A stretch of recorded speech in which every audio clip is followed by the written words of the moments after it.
வணக்கம்ப்பா. இன்றைக்கி தோட்டத்தில் காய்கறிக்கார் வரல. தோட்டத்தில் மாங்காய் இருந்தது, பொடலங்காய் ஒன்று காய்ச்சி கிடந்தது. அதனால் அது இந்த வருஷம் நான் பருப்புடியெல்லாம் போடலை. அது போன வருஷம் உள்ள விதை முளைச்சி கிடந்து முளைச்சி மாமரத்தில் படர்ந்துருக்கு.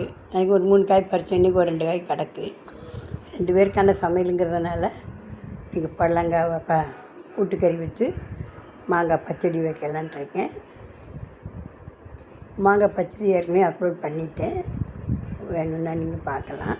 இப்போ பொடலங்காய் பறிக்கிறேன், உயரத்தில் இருக்குது, எட்டலை பறித்து எடுக்கேன். அது மாமரத்தில் படர்ந்து இருக்குது. குட்டை பொடலங்காய் தான், நீட்டு பொடலங்காய் தான் நான் போன வருஷம்லாம் போட்டேன். 2 வருஷத்துக்கு முன்னால் போட்ட ஒரு குட்டை பொடலங்காய் மழைக்கு தப்பி அதில் முளைச்சி மாமரத்தில் படர்ந்து காய்ச்சிட்ருக்கு. இது 4வது காய், இன்னும் 2 காய் கிடக்கு. இங்கே 2 பேருக்கு நல்லது போதுன்ட்டு இருக்கேன். பாருங்கள், மழைக்கு போன வருஷம் அந்த இடத்துல ஒரு சேப்பங்கிழங்கு இருந்தது.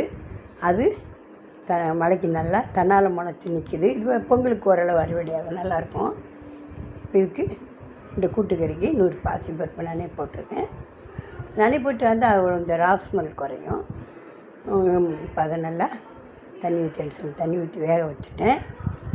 ஒரு கெஸ்ட்டு வந்ததுனால உங்களுக்கு இடையில காமிக்க முடியல. இதில் ஒரு பொடலங்காயை தோல் சீவி நல்லா சுத்தம் பண்ணி அதில் சேர்த்துக்கிட்டேன். இப்போ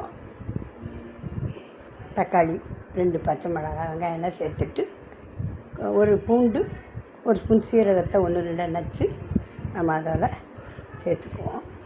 சேர்த்துட்டு ஒரு 1/2 ஸ்பூன் மஞ்சத்தூள், ஒரு ஸ்பூன் மிளகாத்தூள் சேர்த்துக்கிடுவோம். இதுக்கு வந்து புளியோ மல்லிச்செடியோ எதுவும் சேர்க்கக்கூடாது.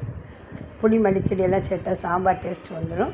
இது கூட்டுக்கறின்னு இதுக்குன்னு நெய் விட்டு தாளித்தா நல்லாயிருக்கும் சாப்பிட்றதுக்கு.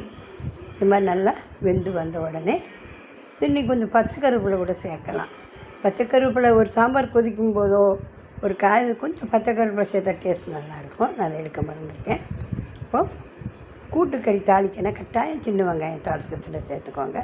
பொரியலுக்கு வெங்காயம் சேர்க்கக்கூடாது. கூட்டுக்கறிக்குன்னா வெங்காயம் சேர்த்துக்கலாம். இது சாப்பிட்றதுக்கு குழம்புல சாதத்தில் ஊற்றி சாப்பிட்றதுக்கு தான். அதனால் கொஞ்சம் தண்ணியாக வச்சு இதை தாளித்து கொட்டிட்டு இறக்கும்போது தான் காயம் போடணும். முதல்ல காயம் போடக்கூடாது, புளி ஊற்றக்கூடாது, மல்லிச்செடி தாளிசத்தில் மாத்திரம் இந்த மாதிரி காயம் சேர்த்து நீங்கள் தாளித்து கொட்டி சாப்பாட்டோட ஒரு ஸ்பூன் நெய் ஊற்றி பாருங்கன்னா சூப்பராக இருக்கும். நீங்கள் இது மாதிரி ஒன்றா செஞ்சு பாருங்கள். Simple recipe. தேங்க்ஸ்.